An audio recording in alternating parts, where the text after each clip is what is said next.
How to replace the DPF filter with a straight pipe in Kubota D1803, V2403 and V2607 engine. Loosen the bolts that are holding the clamps in the middle part of the filter.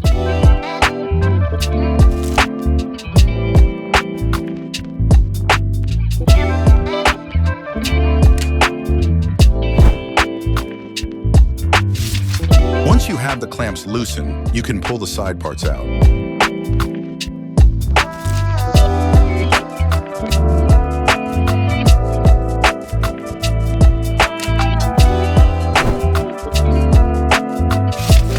Fit the straight pipe instead of the DPF exhaust part of the filter. Mind that the clams are tightened to ensure the best unobstructed flow of the fumes.